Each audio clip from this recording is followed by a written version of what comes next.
안녕하세요. JD 부자연구소의 소장 조던입니다. 오늘은 나스닥 CPI 발표 앞두고 2.18% 추락이라는 주제로 말씀드리도록 하겠습니다. 2022년 4월 12일 화요일 시황입니다. 유튜브 멤버십에서는 최근 JD 부자연구소 투자 현황 및 자산 현황에 대해서 알 수 있습니다. 관심 있으신 분들은 동영상 아래 댓글 링크를 참조해 주시기 바랍니다. VH체인저 1,2권이 절찬리에 판매 중에 있습니다.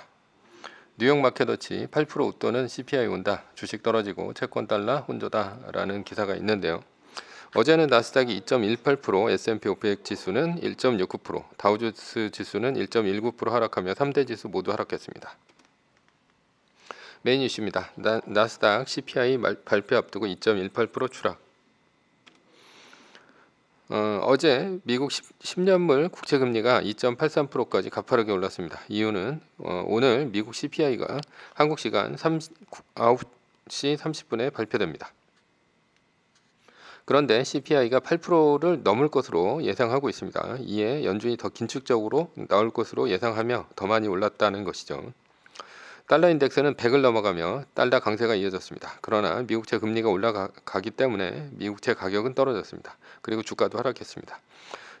현재 주가, 채권 모두 떨어지고 있습니다. 그래서 현재 피할 것은 현금으로 나타났습니다.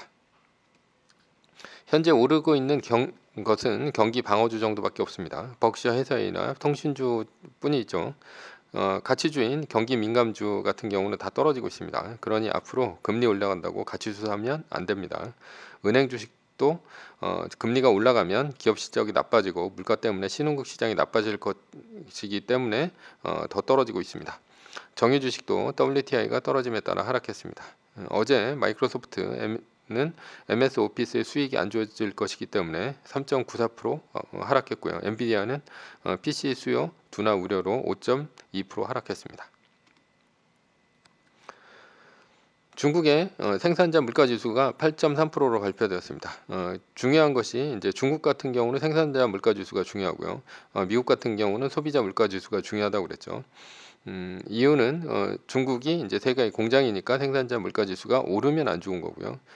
그리고 마찬가지로 미국 같은 경우도 이제 그 소비가 중요한데 소비자 물가 지수가 오르면 또 안 좋습니다. 공교롭게도 모두 이제 8%를 넘을 것으로 예상됩니다. 중국의 생산자 물가 지수가 안 좋은 이유는 우크라이나 전쟁으로 인해 국제 원자재 가격이 오르고 제로 코로나 정책 때문에 상하이 등의 대도시 봉쇄 때문입니다. 이에 중국 비중이 높은 테슬라, 애플 등의 주가가 떨어지고 있습니다. 앞으로 상황이 심상치 않습니다. 오늘 CPI 같은 경우는 주가의 흐름을 가르는 분수령이 될 것으로 보입니다. 미국 소비자 물가지수 CPI가 이제 전년 대비인데요. 예측치는 8.4%입니다.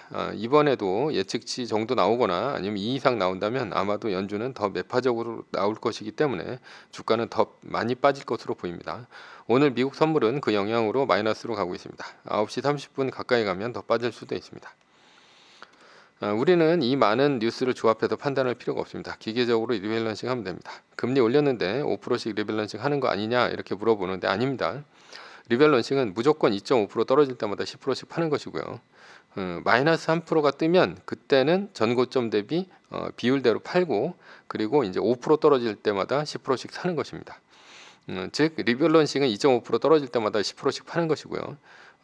마이너스 3%가 뜨면 그때 이제 말뚝박기로 5%씩 떨어질 때마다 10% 사는 것이죠.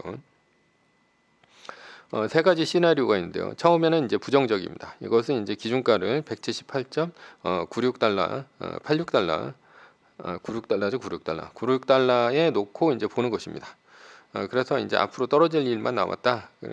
현금을 더 확보하겠다는 의지가 있으면 4월 9일 토요일 종가가 아닌 꺾인 시점에 전고점을 종가로 리밸런싱을 하면 됩니다.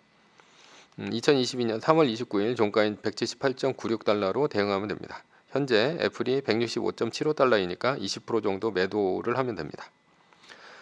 좀 더 부정적이다 라고 한다면 아예 애플의 전고점인 182.01달러로 보면 됩니다. 이때는 애플이 165.75달러이니까 현재 30% 매도 상태가 됩니다.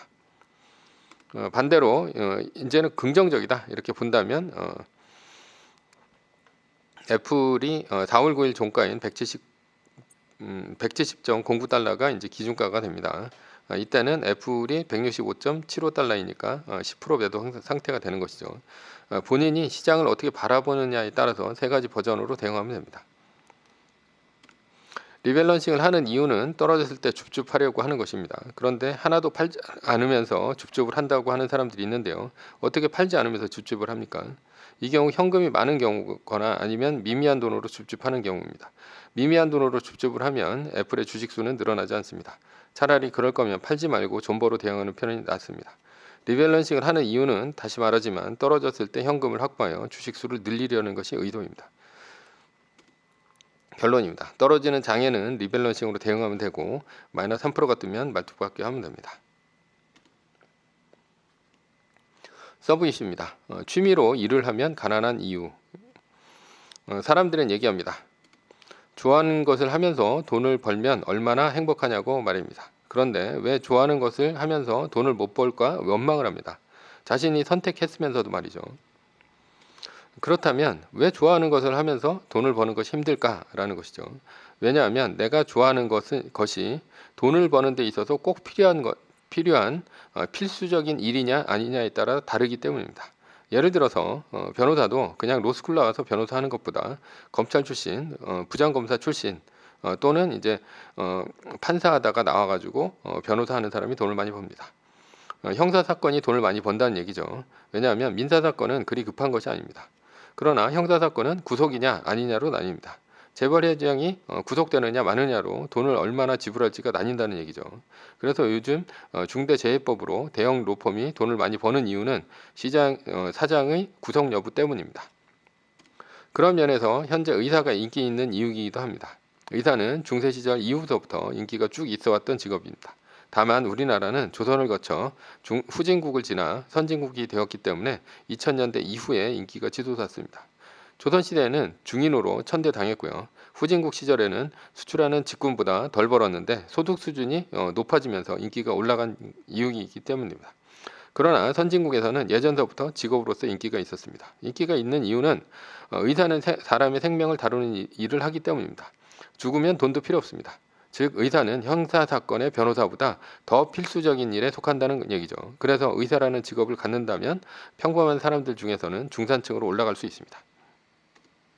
의대 중에서도 안과 의사 연봉이 제일 셉니다. 왜냐하면 다른 것은 참아도 눈 아픈 것은 못 참기 때문입니다. 물론 유행에 따라 조금씩 바뀌기도 합니다. 그래도 항상 필수적인 일이 인기가 있긴 하죠. 만약 경기 침체가 온다면 어떤 주식이 버틸까라는 것이죠.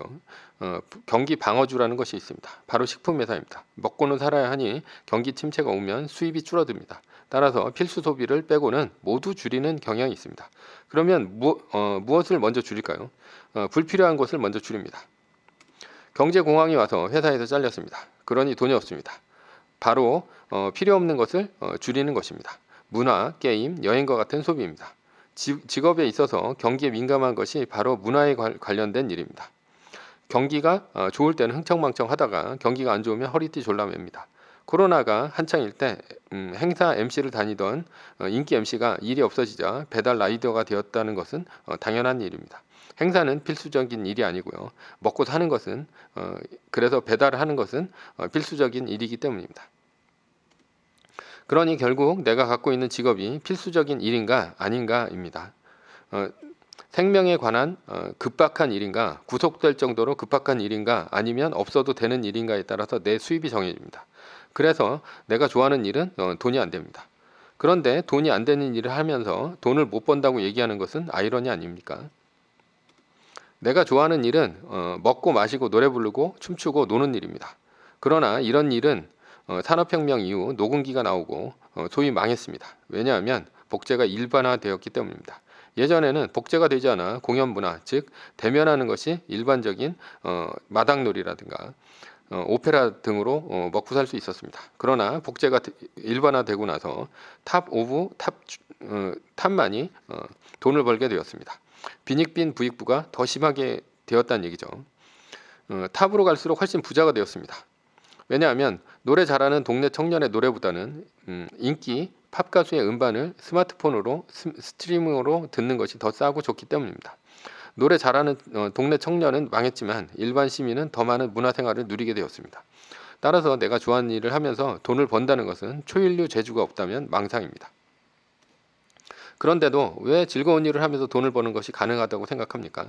현실을 잘 모르기 때문입니다. 특히 아이가 그렇습니다. 아이들은 사회생활을 해본 경험이 없습니다. 그래서 사회생활이 무엇인지 모릅니다. 그런데 부모 중에 이런 사람이 꽤 많습니다. 아이의 의견이 중요하다. 아이가 하고 싶어하는 꿈을 존중한다. 그래서 아이가 하고 싶은 일을 하게 하겠다. 사회생활을 해본 사람이 부모인데 아이의 꿈을 존중한다니 한마디로 무책임한 말이 아닐 수 없습니다. 자신이 꿈을 만들어주면 귀찮습니다. 왜냐하면 노력을 해야 되기 때문입니다. 꿈을 이루기까지 어떤 플랜으로 가야 할지 마스터 플랜을 짜고 세세하게 세부 계획을 짜고 거기에 맞춰서 자신의 아이의 스케줄을 챙기고 때로는 혹독한 코치가 되어야 합니다. 그런데 만약 아이의 꿈을 존중한다고 하면 아이가 모든 것을 해야 합니다. 그러니 부모로서는 무책임하다는 것입니다. 계획은 짜기 싫고 트레이닝도 싫고 그냥 학원이나 돌리고 공부나 열심히 하라고 하면 될 것을 괜히 꿈을 만들어 줬다가 귀찮은 일만 생기는 셈입니다. 그런데 부모가 이렇게 아이를 방치하면 아이의 꿈을 옆에 공부 못하는 친구가 대신 만들어줍니다. 같이 댄스로 성공하자, 방송국에 취직하자, 유튜버가 되자 등 말이죠. 예를 들어 아이들은 대부분 공부를 못합니다. 중학교 때까지는 80점만 넘어도 A인이 공부를 잘한다고 믿습니다. 그러나 고등학교를 가면 아주 극히 일부만이 공부를 잘한다는 사실을 알게 됩니다.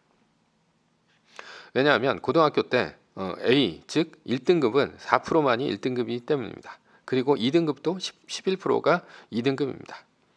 이게 내신 9등급 표인데요. 1등급이 4%, 2등급이 11%, 3등급이 23%입니다. 중학교 때 20%가 A를 만든다고 했는데요. 80점이 넘으면 20%죠. 예. 그러니까 3등급 겨우 턱걸이에 속한다는 얘기입니다. 반에서 20%가 20%나 A를 만든다는 것이 도대체 말이나 되는 얘기입니까? 상식적으로 생각해도 말이 안 되는데 일단 중학교에서 성적이 모두 A라면 공부가 되어 있다고 생각하는 것이 문제입니다. 그러다가 결국 고등학교 가서야 즉 1학년 중간고사를 제대로 보고 나서야 제대로 된 9등급 점수를 보고 현실에 기겁합니다. 그리고 6월 모의고사를 보고 처참한 자신의 전국 순위를 알아보고 절망합니다. 그러나 때는 이미 늦었습니다. 고등학교 때 열심히 공부해서 순위를 바꾸는 것은 거의 불가능에 가깝기 때문입니다. 왜냐하면 고등학교 때는 이미 모든 아이들이 열심히 공부를 하고 있기 때문입니다. 강남의 고등학교 애들은 머리가 좋고 이미 선행학습이 되어 있는 상태에서 성실하기까지 합니다. 그러니 수능으로 뒤집는다는 것은 힘듭니다. 그런데 부모는 아이의 꿈을 존중한다고 합니다. 이럴 때 공부 못하는 옆에 친구가 내 아이의 꿈을 만들어줍니다. 이때 하는 말이 바로 이겁니다. 좋아하는 일을 하면서 돈을 벌면 성공할 수 있다. 이러면 아이들은 흔들립니다. 아무리 열심히 해도 이미 고등학교 때 다 열심히 공부하기 때문에 뒤집기가 불가능해 자존감이 바닥입니다. 그런데 친구의 말은 마치 복음처럼 들립니다. 그래서 노래를 하거나 방송을 하거나 춤을 추거나 그림을 그린다고 얘기합니다. 내가 조금이라도 잘하는 것과 즐거운 일을 떠올리고 이것을 하면 성공할 수 있다는 착각을 하는 것이죠. 부모는 그런데 아이가 이렇게 얘기를 하면 자신이 해왔던 말을 뒤집기 힘듭니다. 아이의 꿈을 존중한다는 말이죠. 그런데 그 아이의 꿈은 공부 못하는 친구가 만들어준 꿈이라는 것을 모릅니다. 물론 성공할 수도 있죠. 그러나 아주 극히 일부를 빼놓고선 대부분 성공하기 힘듭니다. 왜냐하면 내 아이가 그 정도의 끼가 있고 외모가 된다면 이미 YG, SM, JYP, 하이브 등의 연습생으로 10대 초반서부터 아주 죽어라 각고의 노력을 하고 있어야 정상이기 때문입니다. 그런데 그렇지 않지 않습니까? 내 아이는 평범하고 끼도 없지 않습니까? 취미로 음악과 미술을 좋아할 뿐입니다. 확률적으로 공부로 대학을 가는 것이 예술이나 운동으로 성공할 확률보다 높습니다. 축구 국가대표 올림픽 엔트리는 22명입니다. 그에 비해 의치한 약수, SK 정원은 매년 10,000명대가 넘게 나오지 않습니까? 인서울 대학으로만 따진다 하더라도 정원은 훨씬 더 넓어집니다. 사람은 무엇으로 삽니까? 행복하려고 삽니다. 행복의 최우선 조건은 실업 상태를 면하는 것입니다. 실업 상태를 면하려면 취업이 잘 되는 직업을 선택해야 합니다. 그리고 그 중에서도 돈을 많이 벌 수 있는 직업을 가져야 합니다.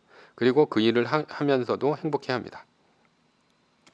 그러니 행복의 첫째 조건은 공부를 잘해야 된다는 것입니다.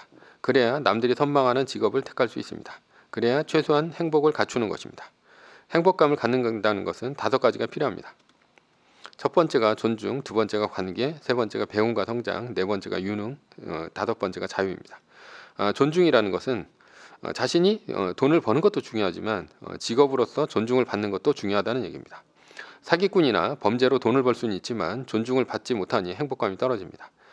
그러나 의사, 변호사 등 전문 직업, 전문직이라든가 아니면 사업가, 투자자 등 돈을 벌고 사회적으로 존중을 받는다면 행복할 수 있습니다.